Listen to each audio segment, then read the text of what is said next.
ಮಕ್ಕಳು ಎಷ್ಟು ಗಂಟೆ ಕಾಲ ನಿದ್ದೆ ಮಾಡಬೇಕು ಅಂತ ತುಂಬಾ ಪೇರೆಂಟ್ಸ್ಗೆ ಡೌಟ್ ಇರುತ್ತೆ. ನಾನು ಈ ವಿಡಿಯೋದಲ್ಲಿ ಹೇಳ್ತೀನಿ. ನಾನು ನಿಮ್ಮ ಮಕ್ಕಳ doctor Sunil. Follow this account and share it your family members. ನಿಮ್ಗೆ ಏನೇ ಡೌಟ್ ಇದೆ ಅಂತಂದ್ರೆ ಕಮೆಂಟ್ ಮಾಡಿ ನನಗೆ ತಿಳಿಸ್ಕೊಡಿ. ಮಕ್ಕಳಲ್ಲಿ ನಿದ್ದೆ ಅನ್ನೋದು ತುಂಬಾ ಇಂಪಾರ್ಟೆಂಟ್. ನಿಮ್ಗೆಲ್ಲ ಗೊತ್ತಿರ್ಬೋದು.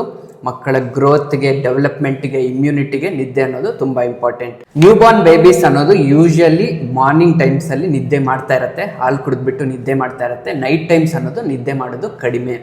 ಇದು ಯಾವಾಗ ಅಡ್ಜಸ್ಟ್ ಆಗುತ್ತೆ ಅಂದರೆ ಅಪ್ ಟು 4 months ತಗೊಳುತ್ತೆ. ಕೆಲವೊಂದು ಬೇಬೀಸ್ ಬೇಗ ನೈಟ್ ಟೈಮ್ ನಿದ್ದೆ ಮಾಡೋಕ್ಕೆ ಸ್ಟಾರ್ಟ್ ಮಾಡುತ್ತೆ ಅಂಡ್ ಕೆಲವೊಂದು ಬೇಬೀಸ್ ಲೇಟಾಗಿ ಸ್ಟಾರ್ಟ್ ಮಾಡುತ್ತೆ. ಎರಡು ಕೂಡ ನಾರ್ಮಲ್.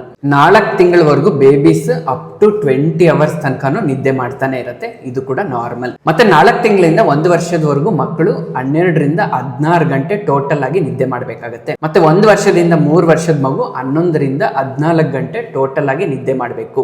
ಮತ್ತೆ 3 ವರ್ಷದಿಂದ 6 ವರ್ಷದ ಮಗು 10ರಿಂದ 13 ಗಂಟೆ ಟೋಟಲ್ ಆಗಿ ಪರ್ ಡೇ ನಿದ್ದೆ ಮಾಡಬೇಕು. ಮತ್ತೆ ಸ್ಕೂಲ್ಗೆ ಹೋಗೋ ಮಕ್ಕಳು 9ರಿಂದ 12 ಗಂಟೆ ನಿದ್ದೆ ಮಾಡಬೇಕು. ದೊಡ್ಡವರು 8ರಿಂದ 10 ಗಂಟೆ ನಿದ್ದೆ ಮಾಡಬೇಕಾಗತ್ತೆ. ನಾನು ಇವಾಗ ಹೇಳಿರೋದೆಲ್ಲ ಟೋಟಲ್ ಡ್ಯೂರೇಷನ್, ಬೆಳಿಗ್ಗೆ ಪ್ಲಸ್ ನೈಟ್ ಎರಡು ಕಂಬೈನ್ ಮಾಡ್ಕೊಂಡು ಇಷ್ಟು ಗಂಟೆ ನಿದ್ದೆ ಮಾಡಬೇಕು ಅಂತ. ಮಗುನ ಮಾರ್ನಿಂಗ್ ಟೈಮ್ಸ್ ನಿದ್ದೆ ಮಾಡಿಸ್ತಾ ಇದ್ದೀರಾ ಅಂತಂದ್ರೆ ಇದನ್ನ ನಾವು ನ್ಯಾಪ್ ಅಂತ ಕರಿತೀವಿ. ಮಾರ್ನಿಂಗ್ ಟೈಮಲ್ಲಿ ಯೂಶಲಿ ನೀವು ಸ್ನಾನ ಮಾಡಿಸಿ 11 o'clockಗೆ ಒಂದು ನ್ಯಾಪ್ ಕೊಡ್ಬೋದು. ಮತ್ತೆ ಆಫ್ಟರ್ನೂನ್ ಒಂದು ನ್ಯಾಪ್ ಕೊಡ್ಬೋದು.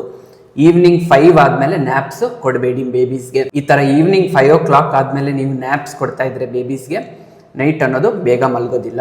ಬೇಬೀಸ್ ಕರೆಕ್ಟಾಗಿ ನಿದ್ದೆ ಮಾಡ್ತಾ ಇರಲ್ಲ, ಏನ್ ಮಾಡ್ಬೇಕು ಡಾಕ್ಟರ್ ಅಂತ ತುಂಬಾ ಪೇರೆಂಟ್ಸ್ ಕೇಳ್ತಾ ಇರ್ತಾರೆ. ನಾನು ನೆಕ್ಸ್ಟ್ ವಿಡಿಯೋಸ್ ಅಲ್ಲಿ ಖಂಡಿತ ಮಾಡ್ತೀನಿ. ಫಾಲೋ ಮಾಡ್ಕೊಳ್ಳಿ, ಲೈಕ್ ಮಾಡಿ, ಶೇರ್ ಮಾಡಿ, ರೀಪೋಸ್ಟ್ ಮಾಡಿ. Thank you. Stay safe, stay healthy.